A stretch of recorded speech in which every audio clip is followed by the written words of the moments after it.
خوش آمدید۔ آج ہم تاریخ کے ایک ایسے موڑ پر کھڑے ہیں جہاں ایک قتل پوری اسلامی سلطنت کے مستقبل کا فیصلہ کرنے والا تھا۔ جی، حضرت عثمان کی شہادت ہو چکی ہے اور مدینہ جو کبھی امن کا مرکز تھا اب باغیوں کے کنٹرول میں ہے۔ آج کے جو ذرائع ہیں وہ ہمیں حضرت علی کی خلافت کے بالکل ابتدائی انتہائی نازک دنوں میں لے جاتے ہیں۔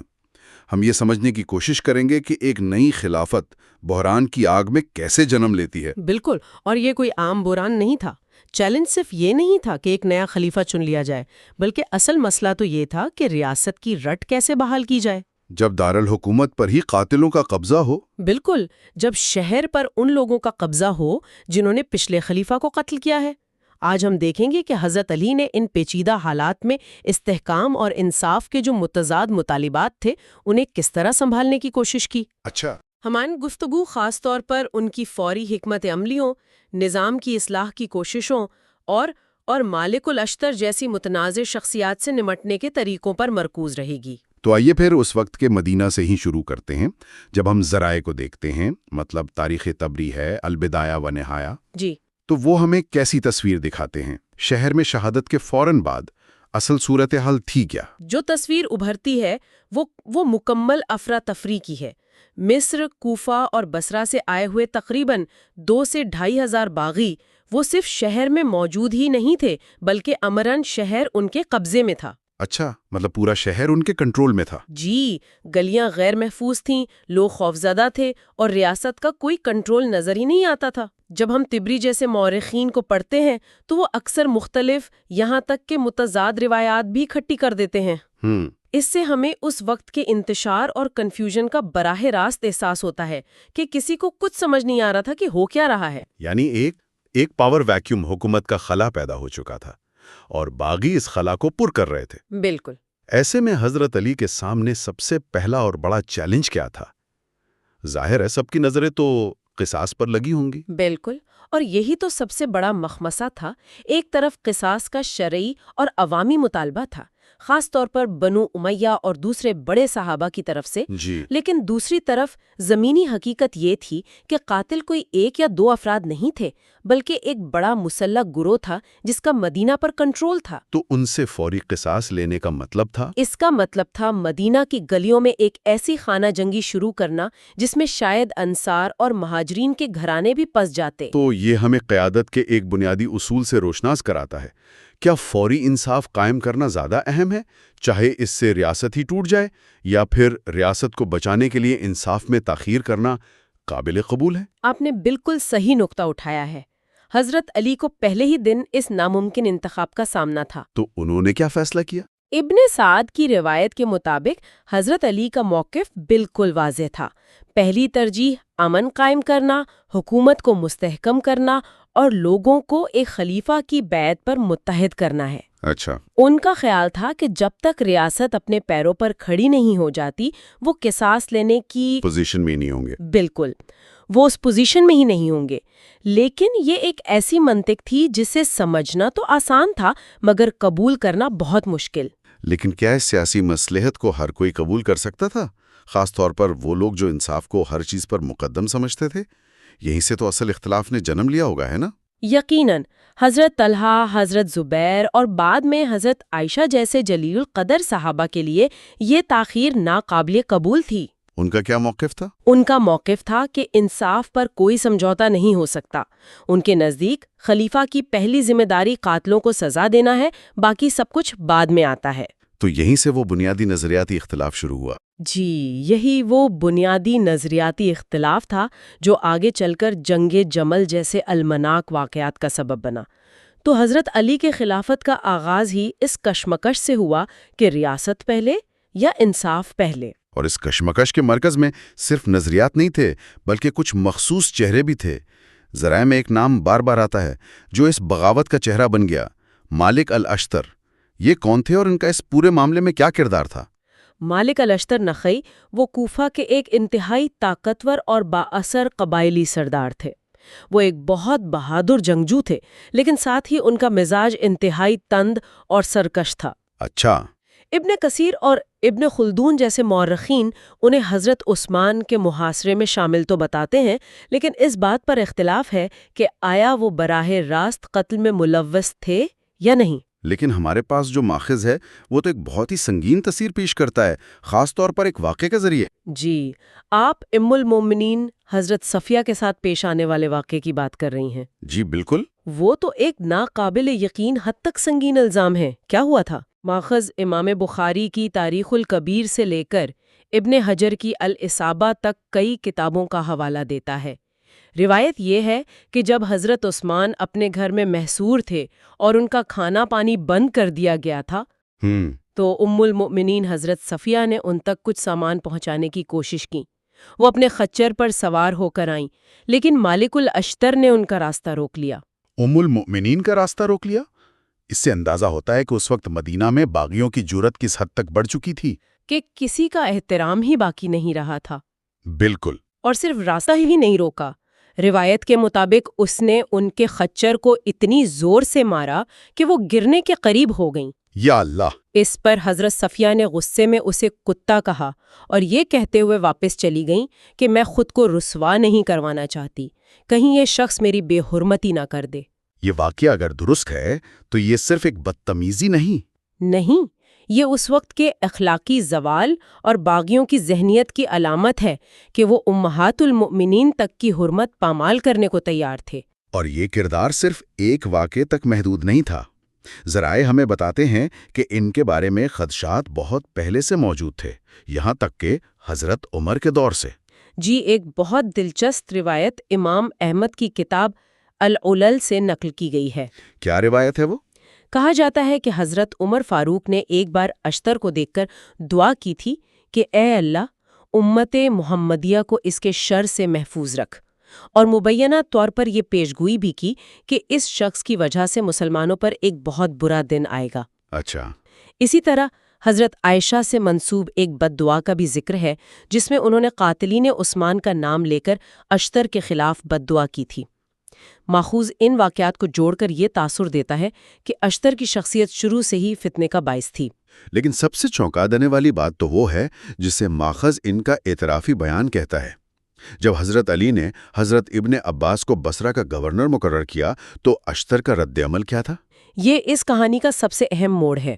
روایت کے مطابق اشتر نے غصے میں آ کر کہا، تو پھر ہم نے عثمان کو کس بنیاد پر قتل کیا تھا؟ اور پھر کہا کہ ہم نے انہیں اس لیے قتل کیا کہ وہ اپنے رشتہ داروں کو عہدے دیتے تھے، اور اب علی بھی وہی کر رہے ہیں۔ اس بیان کے دو مطلب نکالے جا سکتے ہیں۔ ایک تو یہ کہ وہ کھلے عام قتل کا اعتراف کر رہے ہیں۔ بالکل، ماخذ اسے قتل کا براہ راست اعتراف سمجھتا ہے، لیکن اس کا ایک دوسرا زیادہ گہرا سیاسی مطلب بھی ہے۔ وہ کیا؟ یہ صرف ایک اعتراف نہیں بلکہ ایک دھمکی تھی۔ وہ حضرت علی کو یہ کہہ رہے تھے کہ ہم نے پچھلے خلیفہ کو اقربا پروری پر قتل کیا، اگر آپ بھی ایسا کریں گے تو آپ کا انجام بھی مختلف نہیں ہوگا۔ مطلب یہ اقتدار کی جنگ کا کھلا اعلان تھا؟ جی بالکل۔ ماخذ یہ بھی کہتا ہے کہ اس کے بعد اس نے حضرت معاویہ کے پاس شام جانے کا ارادہ کیا، کیونکہ اسے لگا کہ وہاں سے اسے اقتدار میں زیادہ حصہ مل سکتا ہے۔ یہ سب جاننے کے بعد سوال یہ پیدا ہوتا ہے کہ اگر مالک الاشتر اتنے بڑے مسئلے کا باعث تھے تو حضرت علی نے انہیں اپنے لشکر میں اتنے اہم عہدے پر کیوں رکھا؟ کیا وہ ان کی اصلیت سے واقف نہیں تھے؟ وہ ان کی فطرت سے بخوبی واقف تھے، اور یہیں پر ہمیں حضرت علی کی سیاسی حقیقت پسندی یا جسے ماخذ مصلحت کہتا ہے نظر آتی ہے۔ اچھا۔ اشتر ایک سرکش اور خطرناک شخص تھا، لیکن وہ عرب کے بہادر ترین جنگجوؤں میں سے ایک تھا، اور اس کے قبیلے کی حمایت اسے بہت طاقتور بناتی تھی۔ اور شام کے ساتھ ایک بڑا تصادم سر پر منڈلا رہا تھا۔ بالکل، ایسے میں اشتر جیسے جنگجو کو کھو دینا یا اسے دشمن کے کیمپ میں دھکیل دینا فوجی اعتبار سے خودکشی کے مترادف تھا۔ یعنی اپنے دشمنوں کو قریب رکھو والی حکمت عملی۔ ایک طرح سے جی، یہ آئیڈیلزم پر حقیقت پسندی کی فتح تھی۔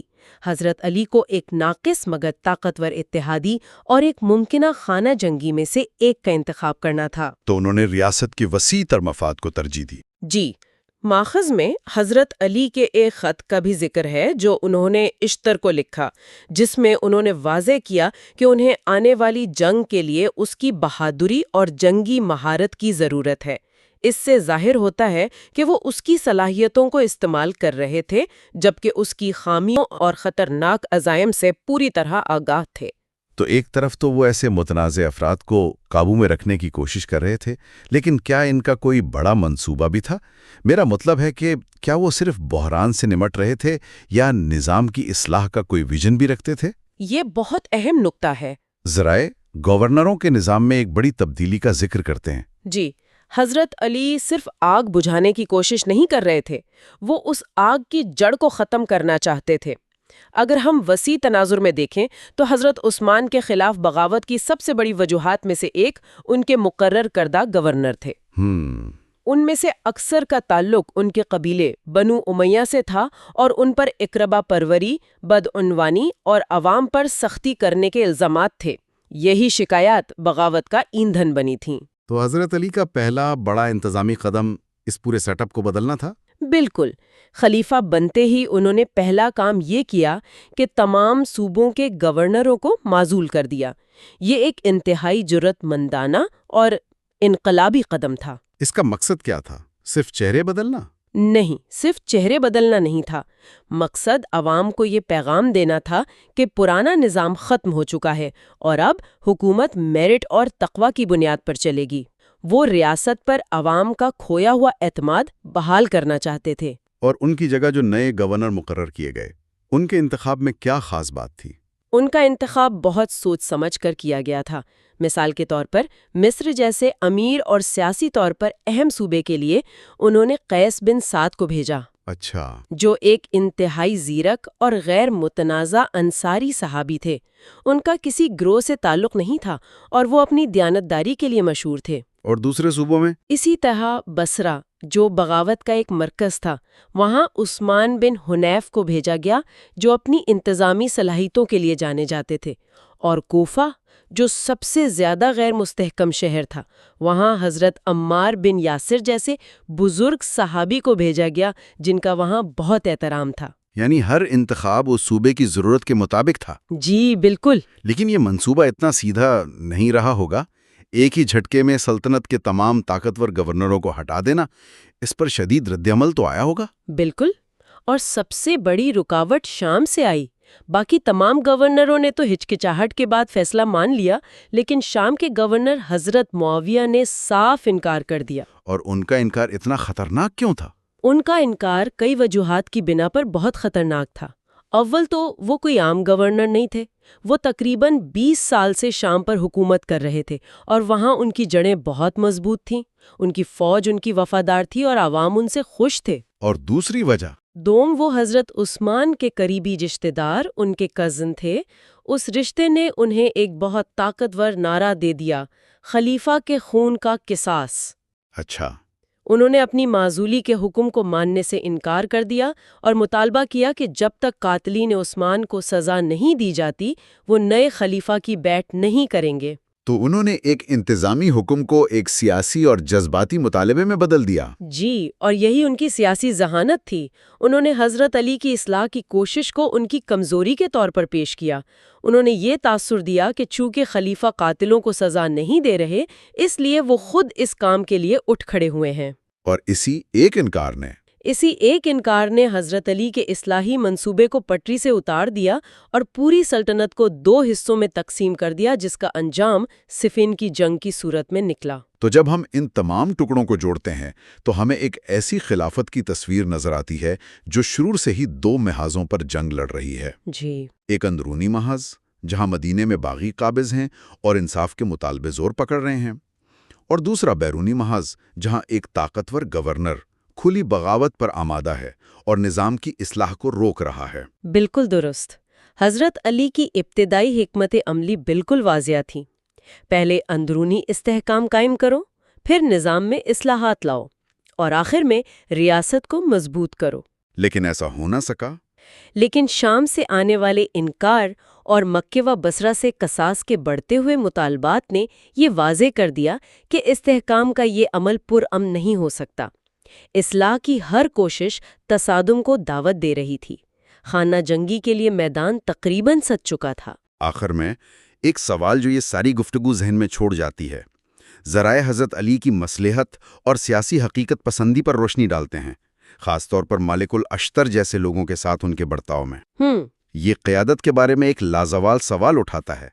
بحران کے وقت ایک رہنما کو ریاست بچانے جیسے بڑے مقصد کے لیے کس حد تک نظریات پر سمجھوتا کرنا پڑتا ہے یا متنازع شخصیات کا ساتھ دینا پڑتا ہے؟ اصولوں پر قائم رہنا زیادہ اہم ہے یا ریاست وجود؟